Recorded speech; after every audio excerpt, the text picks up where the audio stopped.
നിയമസഭാ തെരഞ്ഞെടുപ്പിൽ തിരിച്ചടി നേരിട്ടാൽ കോൺഗ്രസിലും ബി.ജെ.പിയിലും പൊട്ടിത്തെറിയും നേതൃമാറ്റങ്ങളും പിളർപ്പും എല്ലാം ഉറപ്പാണെങ്കിലും തോറ്റാൽ ഇതൊന്നും സംഭവിക്കാത്ത ഒരേയൊരു പാർട്ടി CPM മാത്രമായിരിക്കും.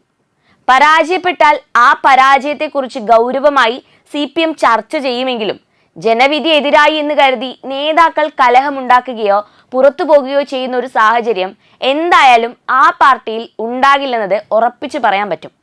കമ്മ്യൂണിസ്റ്റ് പാർട്ടികളുടെ ഒരു സെറ്റപ്പ് തന്നെ അങ്ങനെയാണ്. അവരെ സംബന്ധിച്ച് തെരഞ്ഞെടുപ്പിൽ വിജയിച്ചാൽ എല്ലാം നേടി എന്ന വിലയിരുത്തൽ ഒരു ഘട്ടത്തിലും ഒരു രാജ്യത്തും ഉണ്ടായിട്ടില്ല, ഇനിയൊട്ട് ഉണ്ടാകാനും പോകുന്നില്ല. അവരെ നയിക്കുന്ന പ്രത്യയശാസ്ത്ര ബോധം അത്തരത്തിലുള്ളതാണ്. പ്രതിപക്ഷത്തിരിക്കുമ്പോഴാണ് CPM-നും അവരുടെ പോഷക സംഘടനകൾക്കും വീര്യം കൂടാറുള്ളത് എന്നത് അറിയാലോ. എന്തിനേറെ പറയണം, ഇത്തവണ പ്രതിപക്ഷത്തിരുന്നാൽ മതിയെന്ന് ചിന്തിക്കുന്നവർ വരെ അക്കൂട്ടത്തിലുണ്ടാവും. കേരളത്തിലെ ജനങ്ങൾക്കിടയിൽ ഒരു സർവേ നടത്തി ഏത് പാർട്ടി പ്രതിപക്ഷത്തിരിക്കുമ്പോഴാണ് കൂടുതൽ കാര്യക്ഷമമായി പ്രവർത്തിക്കാറുള്ളത് എന്നൊരു ചോദ്യം ചോദിച്ചാൽ അതിന് ലഭിക്കാൻ പോകുന്ന ഉത്തരവും CPM എന്നത് മാത്രമായിരിക്കും. UDF ഭരണകാലങ്ങളിൽ CPM-ഉം അവരുടെ മറ്റ് സംഘടനകളും നടത്തിയ പ്രക്ഷോഭങ്ങൾ ഇപ്പോഴും യൂട്യൂബ് പരതിയാൽ നമുക്ക് കാണാൻ പറ്റും.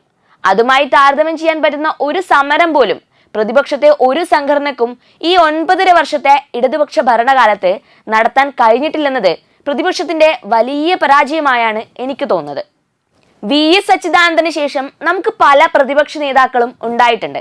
അവർക്ക് ആർക്കെങ്കിലും VS ഇടപെട്ടതിന്റെ ഒരു ചെറിയ ശതമാനമെങ്കിലും ഇടപെടൽ നടത്താൻ കഴിഞ്ഞിട്ടുണ്ടോ എന്നതിൽ നിന്ന് തന്നെ കമ്മ്യൂണിസ്റ്റുകളും കോൺഗ്രസുകാരും തമ്മിലുള്ള വ്യത്യാസവും പ്രകടമാണ്.